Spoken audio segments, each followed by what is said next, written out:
morning. I'm Meemie Lohmeuller, the pastoral care minister here today. And today, Cara, Valentino, and myself are going to be sharing our experiences of releasing a false belief system. You'll also have this opportunity to release your story, but we'll tell you more about that a little bit later. In preparation for this healing service today, I took a mental inventory of what inside of me needs to be healed, what is buried deep within, or even what is right in my face that I'm resisting seeing. My spiritual practices, my surrendering to the divine, and even therapy over the past several years have healed many layers of my pain and fears and suffering. But then I think I'm done with it, and life happens. There it is again. Another opportunity presents itself for me to examine a false belief system that once again rears its head. We all know that feeling. Well, there it is again. I have three brothers who are very different from me. They have very different religious and political views from me. So my family continues to be a source of opportunity and material to revisit. You can relate, right? This is an opportunity for me to revisit and to see how I still judge them for being different than me. I realize that I still have a false belief, or maybe even a false hope, that since we all came from the same family, that we must have the same value systems, or at least be like-minded on some level. Or more deceptively, since they don't agree with me, that must mean that they don't love me.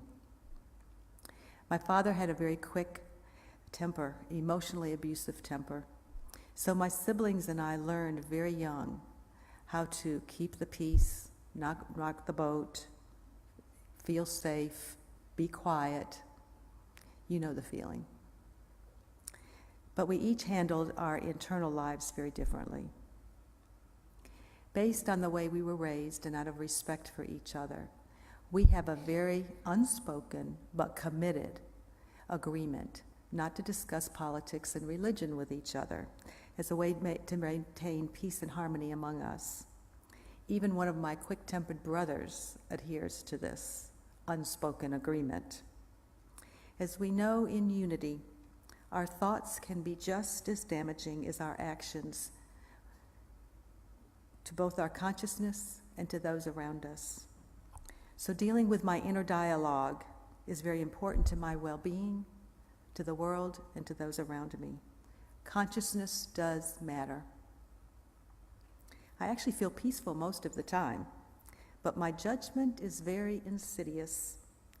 Mostly out of frustration, I find myself passing judgment on my family's political views and religious views as a release valve. When one of my brothers talks about the guns that he owns because the world is a safe place, I cringe and I judge his choice. Or when they approve of someone because they are a Christian, I jump to the conclusion that they are judging those who are not in their mind a Christian. And so I judge their judging. And further, I recognize that the differences in my family are a microcosm of the world and of our country. So my struggle is probably your struggle. What I say today may actually trigger a false belief within you. I ask myself, how could the values we were raised with support such a conservative view of the world? Or I judge myself for judging my family, feeling as a minister, I should be able to rise above judgment. Over the past several weeks, I've been sitting with how to release my judgment of the false belief and the false belief that my brothers don't love me. Basically because they're different than me. There's 7 steps that I've taken this past couple of weeks. The first is awareness. In order to heal and to release, I first had to realize what I was doing without beating myself up about it. I became the witness to my internal dialogue of judging my judging and my feelings and hurt feelings. And I had to make it okay to say it publicly. Second, once again, I had to acknowledge my grief. It makes me sad that I don't have a more intimate relationship with my brothers, whom I love dearly and would do anything for. I recognize that my grief fuels my judgment. The deep inner pain of being different shows up as judgment. Judgment then becomes a protective mechanism. Can you relate to this? Can our country relate to this? Third, I remind myself to honor their parenting, even when I disagree with their views. I see how my nieces and my nephews have been raised, and that too makes me sad, because I can't have a really open relationship with them. I've always honored that it was not my place to influence them in a different way than me. Their parents' teachings were what were more important, but this too is part of my grief. As an example, several years ago at the dinner table at my brother's, my young nephew, very young nephew, asked the question, "Why does Aunt Meemie vote for a different president than you, Daddy?" My brother and I looked at each other with that uh-oh feeling. That boundary had been crossed, and my little nephew had no concept of it. I quickly responded that we respect each other, even though we don't agree, and we still love each other. My brother nodded in full agreement, very grateful that I had responded so quickly. Later that evening, my nephew acknowledged, "Aunt Meemie, you're different than my dad," out of the mouth of babes. Fourth is judging the judging. No matter how spiritual or open-minded or compassionate we are, on some level, judgment remains a part of our lives. Discernment protects us from harm and guides our actions in positive ways. It's the identification with the judgment that separates us from our divine nature. It's the emotional trigger associated with the judgment that creates the suffering. By acknowledging my judgment is a part of my pain and sadness, I can now dialogue with it. "Oh, there you are again. That is not who I am. You're just a visitor. And I can now ask you to leave." And I can have this conversation over and over and over again.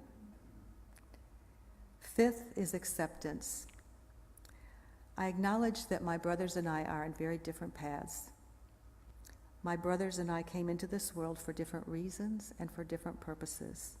So who am I to say what their journey should look like?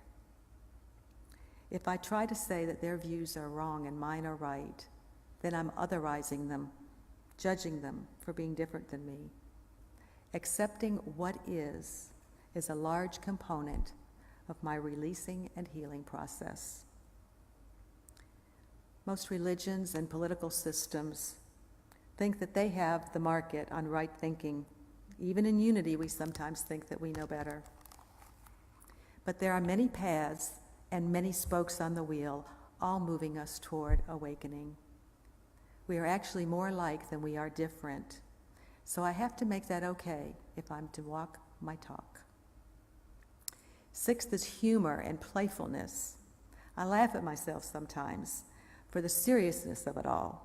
When I lighten up and just allow what is, I do feel better. The flow of life increases. I'm able to detach from the emotional triggers. I'm more in the present moment, and I observe from a new perspective. Lastly is love. When we cultivate a feeling of love and compassion, judgment cannot coexist. I know on an intellectual level that my brothers love me, and they are demonstrating it in their own way, just like I'm demonstrating my love for them in my own way, even if it may not look like what they want. So I bless them. I feel grateful. For our differences, it's our differences that continually remind me to return to my spiritual practice. Our differences have cultivated compassion and tolerance in me and in others. When I go into prayer and meditation, when I surrender to the divine, when I move into a place of love, acceptance, and non-resistance, I even feel appreciation for my family's love for me. Life is sweeter. The outer circumstances have a lesser emotional charge. I return to peace. I identify with my divinity and not my fear and pain. So how do I stay in this place of release and healing? Affirmations are a statement of truth, and they are useful to rewire our thoughts and to help us stay in the present moment. But a vow is a promise, something to strive for continually. It's a spiritual stretch reminding us of where we are going. So a vow requires planning, preparation, going into that spiritual place, feeling the divine, feeling our vow deep within us, then declaring it. You're actually going to have an opportunity today to write your own vow, but declaring it in front of others is a part of a vow. During seminary, we had advance notice long ahead of our ordination and vow ceremony that we would have to write our own vow for a way that we would be living our lives, what we would commit to and strive for continually, day to day. I'm blessed that I have 2 classmates that I pray with every day, and we begin our prayer session by speaking our vows. So we were instructed at seminary to repeat our vows for 30 days. So you may want to do the same. I created a vow for my judgment and my false belief that my family may not love me. So I vow to vibrate unconditionally and to see the face of God in every living being and in every circumstance. And so I let it be. Now Reverend Cara will come forward and speak to you about her story about suffering. Thank you, Meemie.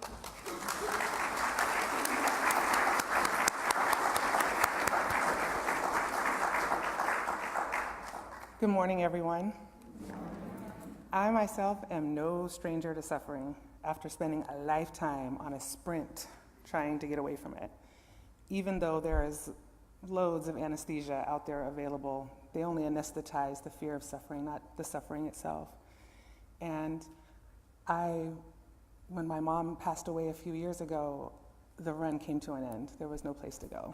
And so there I was, having to build a practice around holding grief and suffering while being present to my life, to being in year 2 in seminary, to being in year 2 as a prayer chaplain team leader, and preparing for the annual retreat that every prayer chaplain goes through. It's a weekend retreat in April. And there's a lot of preparation that goes into preparing that space for the prayer chaplains who are renewing their vows for the upcoming year. And there was no place to run. So I had to find a practice of holding the suffering gently. And if you're a parent, any parents in the room? Raise your hand if you're a parent. All right, so that's almost everybody. If you're not a parent, you have pets. Raise your hand. Okay, so that's just about everybody, right? So you all have been in that position where either your pet or your child wants your attention, but you're doing something else. So the pet or the child is, mommy, mommy, mommy, incessant. And we're like, uh-huh. And, or we say, oh, yes, how, what do you need? Oh, okay. And the pet or the child is still incessant, right? Because it wants full attention. But if we stop and we pick up that pet or that child, hold it gently, and look it in the face, and I love you and I'm here for you, it can handle that for about 30 seconds before it wriggles away and it's gone. But if we don't take that time to hold it, that incessant, relentless pressure is there. And suffering is like that. It is incessant and relentless if we don't stop and give it our attention. And what I have learned through practice, nothing I have read or heard ever prepared me for this. It was only practice. That when I stopped and held my suffering gently and began to speak to it and hear what it had to say, something happens, like divine grace steps in and picks up and holds the piece that's too excruciating, the excruciating piece I was too afraid to feel. And divine grace picks up that piece, allows me to be present. The incessant nature, it's about 30 seconds, maybe a minute, and then it's off. And so I've been able to make friends with my suffering. And I am a student of Andrew Weiss, who many of you, I believe, know. He was one of our beloved prayer chaplains and also a meditation instructor, and is my meditation instructor. And he always used to tell me a story about what his teacher, Thich Nhat Hanh, used to tell him. And he affectionately calls him Thai, which is the word teacher in Vietnamese.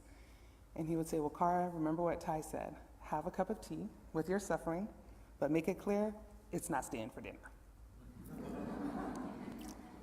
So, I kind of found my beat, found my rhythm.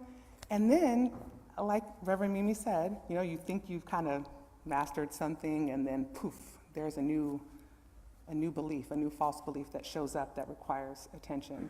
And mine was constant irritation, responding with sarcasm. Unpleasant to feel, and I am sure unpleasant for those around me to be the recipient of that. And I realized that it was just covering up a layer of anger, and the anger was covering up another pocket of grief and suffering that was waiting for my attention. It's almost like there were cobwebs covering it, but doing the work of holding suffering gently, that kind of converted the first round of suffering to compassion so that I could see this next pocket. And I was letting out sarcasm, and what's unfortunate is sometimes I find myself using all of my brilliant gifts in the wrong way. And I was using my brilliance and my wit to create sarcasm that was just cutting. And I don't know if I'm the only person in the room that can relate to being sarcastic. If I am, I'm alone, but if you can relate, then you have someone here with you. And what ended up happening was that I noticed that when I was letting my suffering leak, it was hurting people around me too. So my unwillingness to face it was causing suffering. And it didn't really matter what was irritating me. Like, the situation doesn't matter. Like, any situation will do when I'm ready to be that place. But I don't want to be that person anymore. And the false belief is that irritation and sarcasm as a response to pain, and that I need to respond to things immediately, just was not something or someone that I wanted to be anymore. So I knew it was time to do a release, and during the preparation for this ceremony, I had come across this quote from Viktor Frankl, who is an Austrian concentration camp survivor. And this is his quote.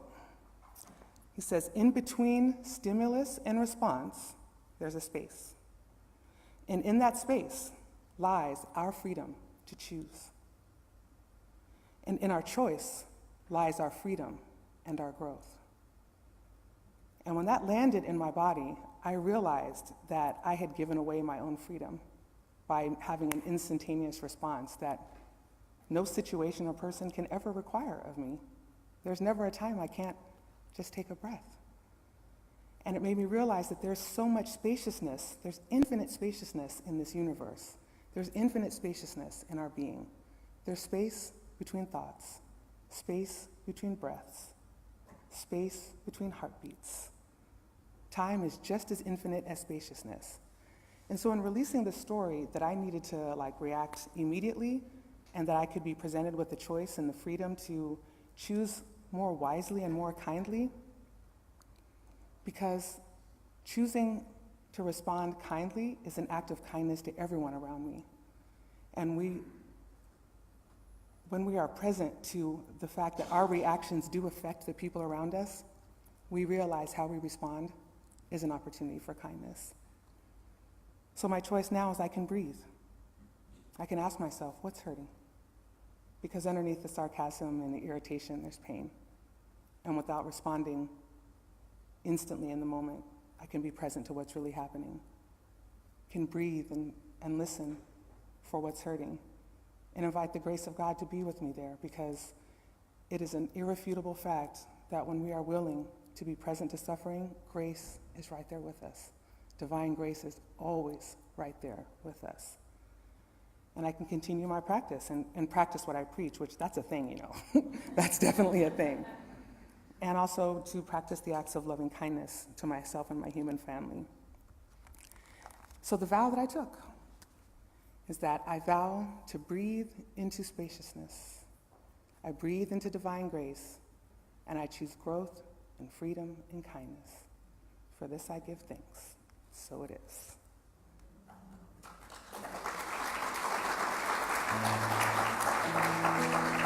And now we have the beautiful Evelyn, who when she sings, the angels come out. So welcome to the angelic realm with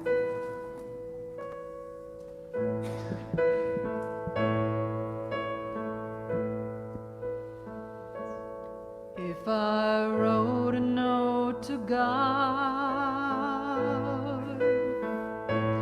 I would speak what's in my soul. I'd ask for all the hate to be swept away and for love to all.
Thank you, Evelyn. That was a request, and I appreciate you singing it.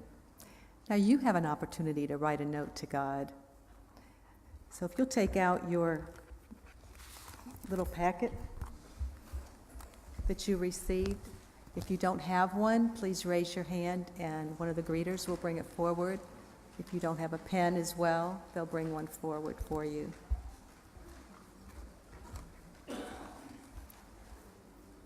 So what is your story or false belief that you're ready to release? We all have stories that go with false beliefs, but condense it down to just a statement. Condense it down to the essence of what this false belief or story is all about. Put your emotions into it, your feelings into it, so that you're able to make it an exercise that goes beyond just an exercise. Also like you to take out the little packet that has your dissolve tablet and open it up at this point.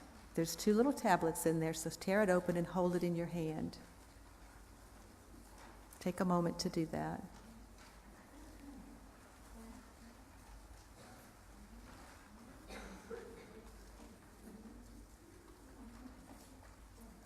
So let's now go within for just a moment. Go within to your heart. What story is pulling at you?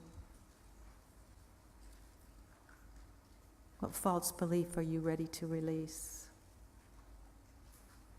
Infuse that tablet with your intentions. Let the story go into the tablet. Let it be a physical representation of what you're ready to release.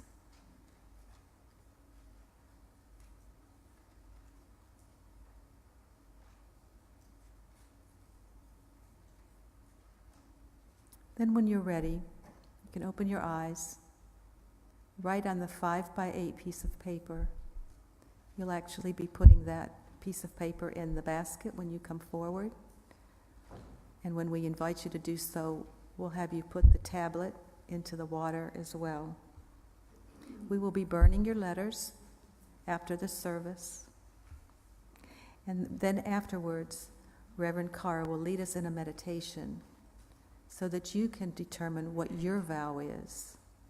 And the little index card that's in your packet is intended for your vow, and it's intended for you to take with you and to repeat over and over and over again. You may actually let that vow evolve as a result of this ceremony. So now write your story, write your belief system, and in a few minutes we'll ask you to come forward.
invite you to come forward with your letter and your tablet. Keep your index card.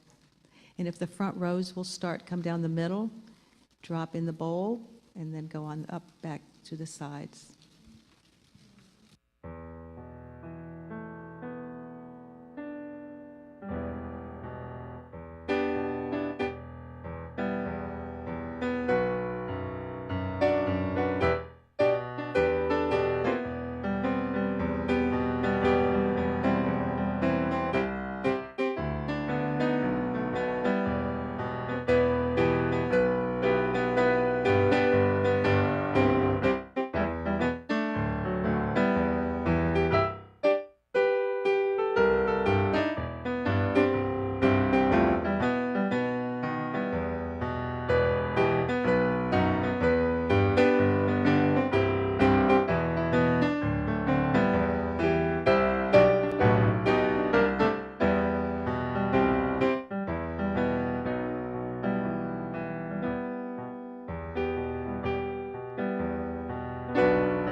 you feel better?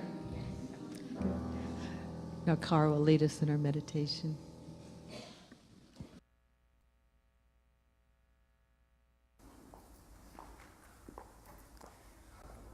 So as we prepare to meditate, let us close our eyes, finding a way to sit that is both comfortable yet alert. And let us relax and breathe into the very center of our being, where we feel a warm, radiant light, the golden light of infinite consciousness. Let us breathe into that light now, knowing there is infinite spaciousness in this light. We allow this light to illuminate the vow that rewrites our story. Let us breathe into the light and allow our vow to be born. Just a short vow that speaks to the heart and can be easily recalled. So for just a few moments, let us breathe into that light, allowing our vow to be born together in the silence.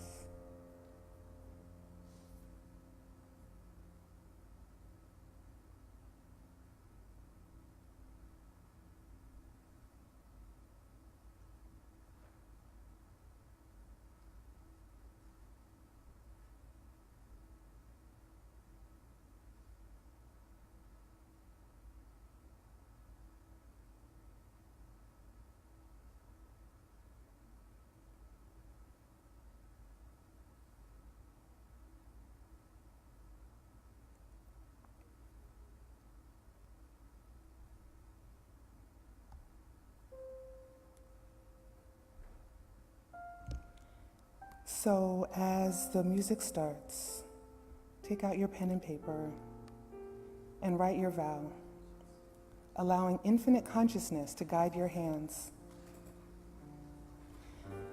And know that we're asking that you say your vow every day for 30 days, preferably looking in the mirror at yourself in the eyes as you say your vow, speaking from the heart. We know that 21 days creates a habit. 28 days, the moon makes a trip around the earth. And the extra 2 days is to allow all of the universal and cosmic forces to align with your vow, to make manifest your new story. So may your vow bring you light, transformation, and peace. And so it is.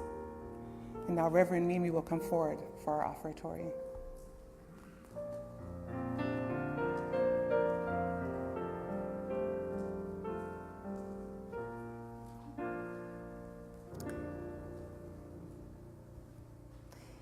Giving is a part of our spiritual practice. It's a demonstration of how to remain open and to circulate our good. Prosperity is a state of spiritual wellness. So now's our time to open up to our prosperity with our gifts.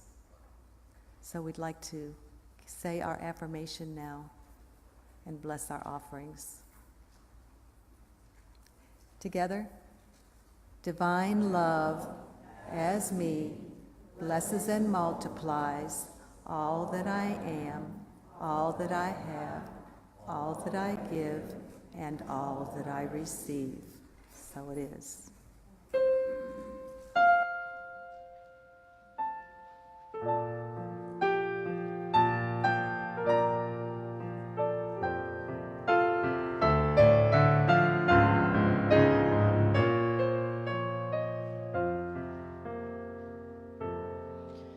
I pray you'll be ours.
While our children come in, if you would remain standing and just remain in that angelic realm that Evelyn's voice takes us to. There's something about the way that Evelyn sings that just brings me to that place.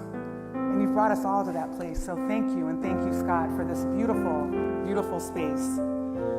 So as our children are coming forward, let's open our hearts, feeling the presence of the angelic realm, knowing that these beautiful bolts of light are also representatives of the angelic realm, proof positive that the divine is present in each and every one of us, shining brightly and beautifully through our children.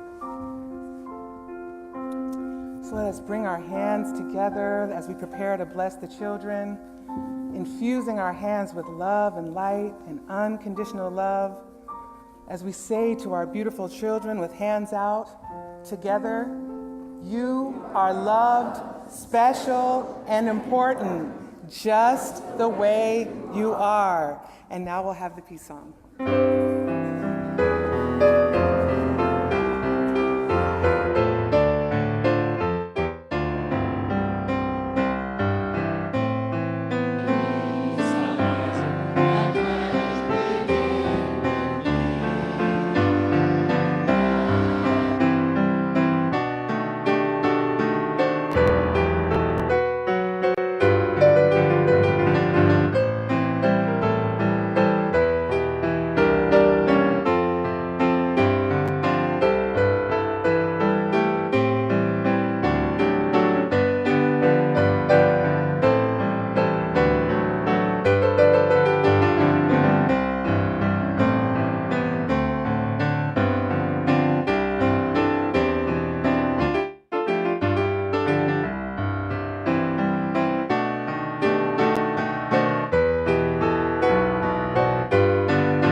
The light of God surrounds us. I am the light of God. The love of God enfolds us. I am the love of God. The power of God protects us. I am the power of God. And the presence of God watches over us. I am the presence of God. Wherever we are, God is, and all is well. Have a wonderful week.